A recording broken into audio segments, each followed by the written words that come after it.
going to be discussing reducing financial risk, but the key here is using external data.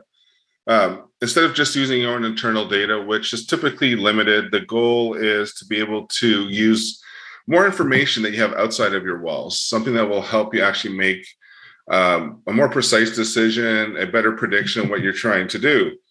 So today I'll just go over a little bit about some of the trends we're seeing in financial risk modeling, then go a little bit into a customer story, so how they've been using external data and how that's helped them. And then how do you actually get access to the right data? And again, I'm going to emphasize the word right. There's a lot of information out there, but the key is getting the data that's relevant to what you're trying to do. And then at the end, we'll leave some time for a little bit of Q&A. So to get started, some of the things we deal with today in financial risk would be default risks. So this would be lending to small businesses or big businesses, and credit card default, working with consumers. And then, of course, fraud. Fraud's a huge issue. It's always been, and it continues to be one. Just fraudulent applications right from the start. Things like insurance claim fraud, or just even money laundering. So the goal is to reduce the financial risk. And again, how can you actually have access to better data to help you make a better determination on whether or not somebody is potentially going to default on a loan, or are they potentially fraudulent, or anything else that goes with that? Victor, one thing we've heard from a lot of the presenters is that fraud has gone up a lot over the past year as more and more as we migrated more towards digital services. Yes, these are two big issues. Are you seeing that as well? We are, and I have a stat a little bit later on that shows a little bit of how it has gone up. But definitely, the more people start to work or go online, lend online, shop online, risk and fraud definitely are going up with it. So those trends tend to keep up together as the present continue growing. So essentially, the core, you want to be able to do some risk modeling, but there's a lot of considerations that go into it. It's not just about having all the data in the world within your building and thinking, I have enough information to make a decision, but it's having the right data and how it relates to each other. Typically in data science, a piece of data on its own might be relevant, but might not have an impact until it's put together with something else. And in relation with other data, that's when you can start to see better trending, better patterns, things that help you make a better decision. So looking at just traditional alternative data, transactional data, this is typically what you would capture as a customer. This is what you know about your customer. You know how they're using your product or whatever they're doing. But then outside of your walls, you want to start looking at things like social media data. Things like, do they even have a presence? Is this potentially a company that's coming up asking for a potential loan, but they have zero social media presence? Nothing is being said about them. Nothing can be found online about them. The little things that you want to be able to learn more about. And then also just looking at phone data, how people are using their phones, the applications they're using, looking at traffic, looking where they're going, the geospatial aspect of it. All of this together is going to help drive your model. It's going to help you know more about the person or the business or anything you're working with. And then once you have all that data, I'm sorry, you're going to ask the question? Oh, I thought. So once you have all that data, then you want to be able to make assumptions, right? You want to be able to make decisions, make some predictions out of it. But you have to look at first the data distribution. Does it actually make sense? Do you have data that's broad, that goes beyond just a certain point in time, but gives you sort of a full story or a full journey of a customer? And then you want to look at potential default rates. Just because one person fits in a certain model or a mode and they may be defaulted, does that mean somebody else in that same model will? So you have to find what are really the main differences. And sometimes you have to really dig down into the nuances to really find out what are the characteristics of somebody that might be potentially fraudulent or somebody that might default. And then you just have to make sure, does the data represent a broad population? Are you focusing on the wrong zip code? You can be looking at one of the richest zip codes in the country and think, look, people aren't defaulting on loans. This is great, but you need a broader representation. You need to be able to look at the general population and be able to look throughout a whole broad range so that you can actually have better data that can help you tell a better story. Then once you have it all, at that point, you want to start to look at modeling, look at building predictive models. But there's a lot of things that go into it. The compute aspect, being able to have the servers that are needed, the data scientists that are needed, the tools that are needed, and then being able to look at the type of model you want to do. Are you looking at a linear regression model when you're trying to predict something over time, or trying to make a decision whether or not somebody fits into one of two areas? Are they fraudulent? Or are they not fraudulent? Are they potentially at risk or not at risk? So you need to be able to make this decision, but you want to make a decision with the most accuracy possible. And you want to be able to do this repeatedly and quickly, especially today with online lending. When somebody comes onto a site, they'll fill in a form, click next, and within a few minutes, they want to know whether or not they're going to have a loan or not. Most people don't want to wait anymore. So if they have to click next and then wait 48 hours to find out, they might just go to another lender, another competitor. So you want to be able to make that decision quickly, but make an intelligent decision at the same time. Hey, Victor, how Yes. broadly are people, are firms implementing what you're just describing now?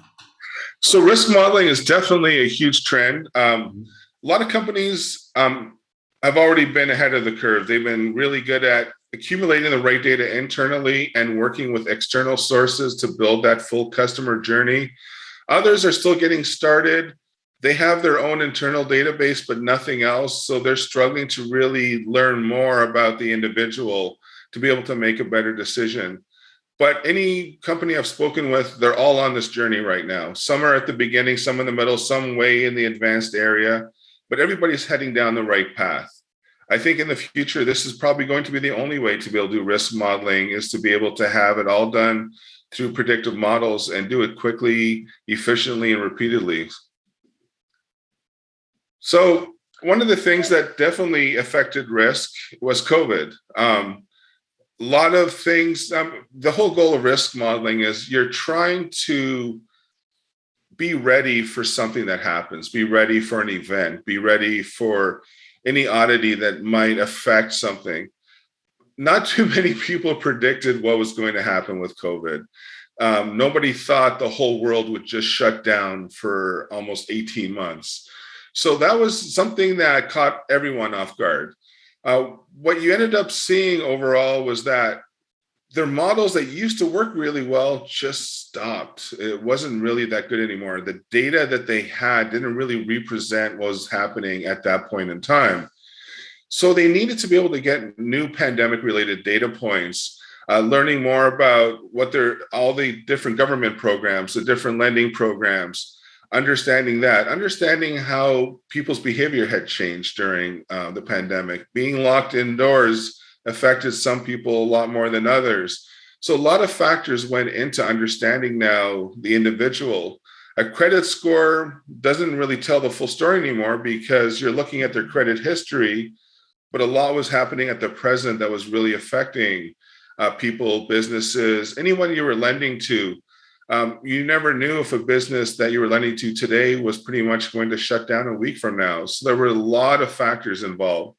One of the trends that we saw was loan applications went down, lending went down, but the amount of money stayed almost the same. But they were being really particular about who they were giving the money out to. So there was a lot more scrutiny involved in the lending process.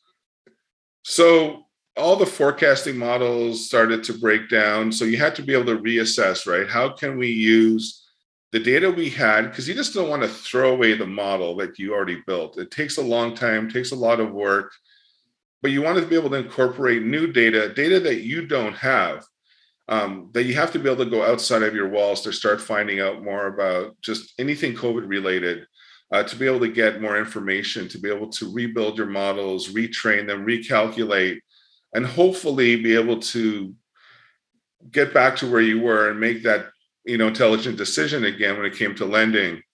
So the goal was to just recalibrate, rerun it, try it over, and you needed a process that was quick. The last thing you wanted to do was spend months getting data from different sources, trying to put it all together, cleaning it up, making it ready, putting it inside of your model, training it, and then finding out it wasn't good and doing it all over again. And you're just essentially now just chasing after it and you're never going to catch up.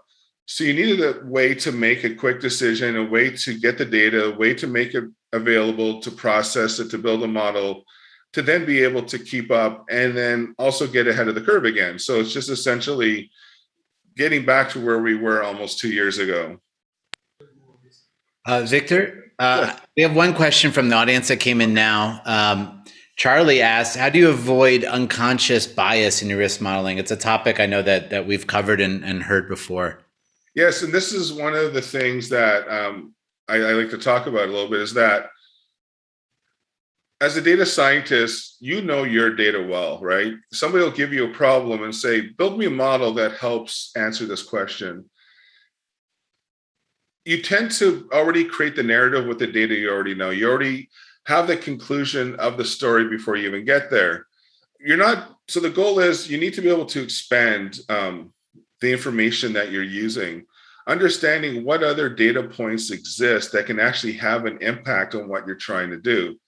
So at this point, you get rid of that bias that's unintentional, but we all sort of know what we know. We all want to be able to answer that question that's given to us without thinking outside of the box, I guess. And the goal is understanding there's a lot of data points that can really help drive a decision. Data that you don't have, data you probably don't even realize exists, that can actually help make a better decision.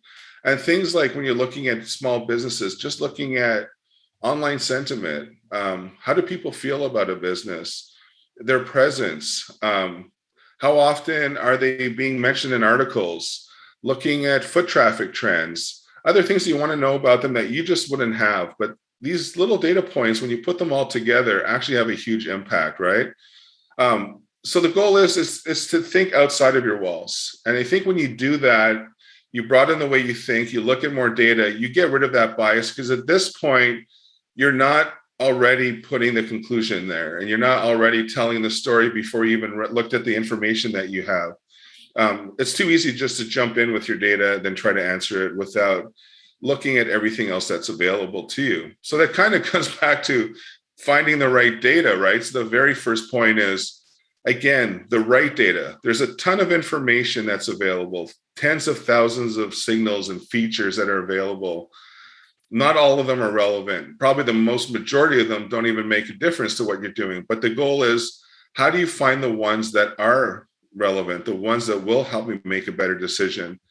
And then once you do that, how can I have easy access to that data repeatedly, stay up to date, or go back to a certain point in time and have that and do it quickly and at scale, especially as things now start to heat up. The economy seems to be going well.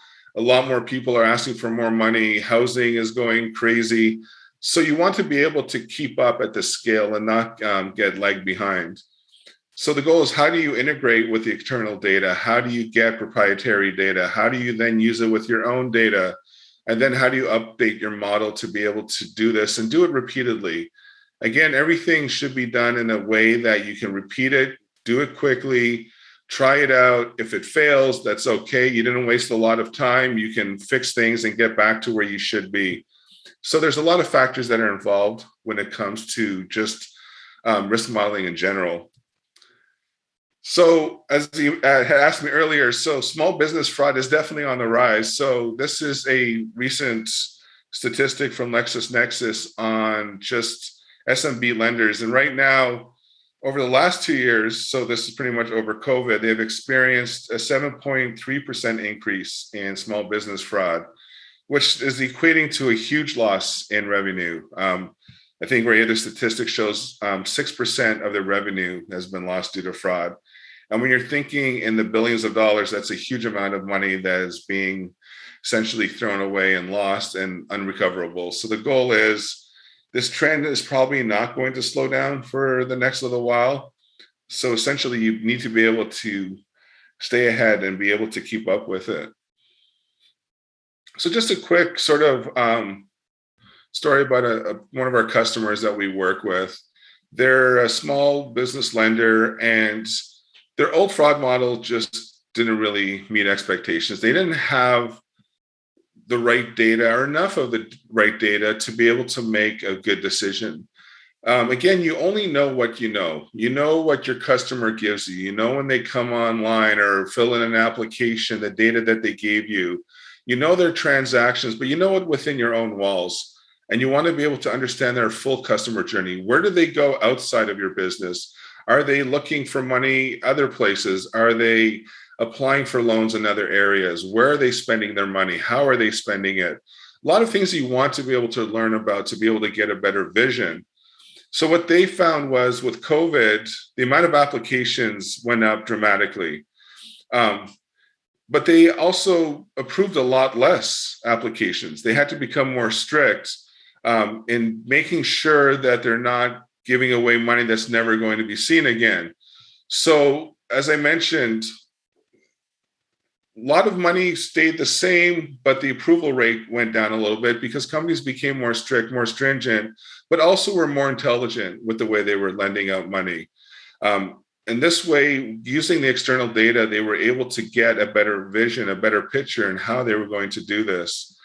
And the whole goal was they wanted to get away from just doing the manual processing, and they wanted to make sure all these applications coming in from all these small businesses, and a lot of businesses did shut down, but a lot of businesses came back and replaced them. But were they real? Did they really exist? How long did they exist? Were they just sort of fabricated this morning and asking for a loan this afternoon? So a lot of things that they needed to find out to be able to make a better decision and help continue lending, but also protecting themselves from fraud. So essentially, the goal is, once you know all this, how do you actually get this done? How do you go back to the drawing board and ensure you can have this process that helps you repeatedly being able to implement it, getting the right data, making the right decision? So the goal is, there's a lot of different areas where you can go and search for signals. You can Google, you can look at different public statistics sites, a lot of online reviews, anywhere you want. But the thing is, you can do this at a small scale. You can do it with a handful of applicants, but can you actually go and do it at a larger scale, especially in real time with hundreds to thousands to tens of thousands or maybe millions of applicants? How can you keep up and do this in a way that actually makes sense? So the goal is, you want to be able to do this in an automated fashion, have access to all sorts of data. So looking at different categories of data that we have access to would be looking at company profiles, employment information, online presence, again, finding out, do they even really exist? Firmographic information, looking at web analytics, customer surveys, market value, real estate. There's a whole lot of information that exists out there. And a lot of the information is not coming from just a single source. Different companies specialize in different types of data, different online resources exist. How do you get access to multiple different categories of data, multiple sources of data, take that data, put it together, and actually do something useful with it? So you want to be able to get the right data, and looking at things like, out of the thousands of features for a company, very first thing you might want to find out is, are they even on some sort of fraudulent IP list? Right? Is there already some red flag that's telling you, just don't work with this person? Again, looking at reviews, finding out, what do people actually know about this business? What are people saying about it? Do they actually even exist online? When did they register themselves? Did they register their business recently? When does it actually expire? Are they asking for a $10 million loan today and they expire 2 days from now? Looking overall at an online social activity score. Are they on Facebook? Are they on Yelp? Are people talking about them? Are they posting? Are they mentioned anywhere? Are they just a ghost company that doesn't exist? Or even just looking at things like potentially number of arsons, looking at brick and mortar places and how many claims have they made that might give you a red flag depending on if you want to lend to them. So you want to be able to get this information. and take it, train your models, deploy it, and make the best performing model possible. So in one of the cases we worked with, just using a more intelligent automated model as opposed to a manual process, they were able to drop their fraudulent applications from 6% down to 3.5%. So 50% drop, a huge amount in savings for them. So essentially worked out to $6 million per month. And this was just on a first pass. As you continuously get more data internally, start looking at more data externally, you can continue tweak and tune your models. When you build a model, it's not a one-time thing. It's an iterative process. You're continuously retraining, learning, trying it out, redeploying, running A/B tests, champion challenger tests. So it's something you have to continuously do. So you need a way to do it quickly and repeatedly and in an automated way with the least amount of work possible. And the whole goal is you want to be able to take these approval processes from potentially days down to hours. It just, people are impatient today. They want to answer right away. So you want to be able to be there and be able to perform at their expectations. So without working with Explorium before, what they found was with their internal data, they were not able to get the right amount of leads. They were only finding maybe 200 fraudulent applications per month. They were giving data to the wrong customers.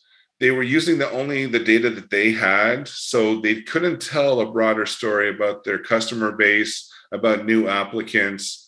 And it was just a manual, slow process, something that just took days. You would pass it on to somebody else. They would do manual research, look in their databases. It was just a lot of hands-on work. And at the end of the day, they were still making not the best decision possible. But just by using Explorium, they were able to get more data, more relevancy, and cut down the amount of fraudulent applications. And this helped them by getting access to thousands of data features. Again, getting out of their box, out of what they know, and learning more about their customer base. And then just being able to expedite the approval process, right? Being able to give answers within an hour potentially, as opposed to waiting days to be able to get an answer. So traditionally, just to onboard data sources, to be able to find the right data, to work with the right companies, to find the information that you need, can take months of time. There's a lot of due diligence work, legal work that's involved, exploring, testing, validation. Once you get it, then it's looking at building the model, training it, trying it out, getting the data prepped. There's a whole lot of work that's involved. And when you do it in this old traditional process, when you try to repeat it, unfortunately, it's like moving a big aircraft carrier. It just takes too much time to turn it around and do it all over again. When you have the right tool that can give you quick access to the data you need, to rank the data, to tell you the relevancy, the importance of it in relation to what you're trying to do. Because again, you can have access to thousands of signals, but which ones actually play an important role in the decision you're trying to make, in the model you're trying to build? So if you can do this in a shorter amount of time, especially in going from months to hours, then you can reduce that risk internally in building the wrong model or taking too much time or not being able to pivot at the right moment to be able to keep ahead of your competition, to be able to make the right decision, and to be able to do this in a repeatable fashion. So that's essentially it. If anyone's interested, you can definitely try the product out for free. You can see the type of data you can have access to, how it works, how easy it is to just incorporate your own data, access external, link it all, make it available. So if you just visit our site, you can see how to sign up for a free trial, have access to it. If you have questions, feel free to email me, victor@explorium.ai. I'm always willing to help. And then if you visit my LinkedIn page, you'll be able to find a lot of posts that we have on relevant data signals that we're posting, information that you might not know exists, but that would be relevant to helping you answer questions, and just quick videos that explain a lot of data terms, data science things. So definitely feel free to reach out and let us know if you have any questions or you need any information from us. So Yeah, thanks, Victor. That was a great presentation on the value of external data to risk modeling. We'll definitely make this presentation available to the attendees. Appreciate your support, Explorium. We did have one question that came through from Hirsch. Do you also play in payment processing? we do. Funding. Okay. Definitely. So we didn't really go over a lot of the use cases. In this case, we're just focusing on risk. But when it comes to the type of things that you can work on, it can be anywhere from looking at consumer goods, looking at supply chain, lifetime value of customers, marketing, who to market to, the type of marketing, risk analysis, fraud analysis. Really, as long as you have something you're trying to be able to predict or build a model or build analysis around, then there's data that will be relevant to what you're trying to do. So Explorium ourselves, we have access to well over 25,000 data signals and data features that are available. And the platform helps you choose the right ones that are relevant to what you're trying to do, what type of model you're trying to do, what type of project you're trying to build out. So it's not just trying to find a needle in the haystack, but the platform actually does all that heavy lifting for you and helps you understand the type of data that's important to what you're trying to predict. Awesome. Victor, thank you. It's great to have you at the Big Bang Theory conference, and thank you for your support and Explorium support. Appreciate it. This was great.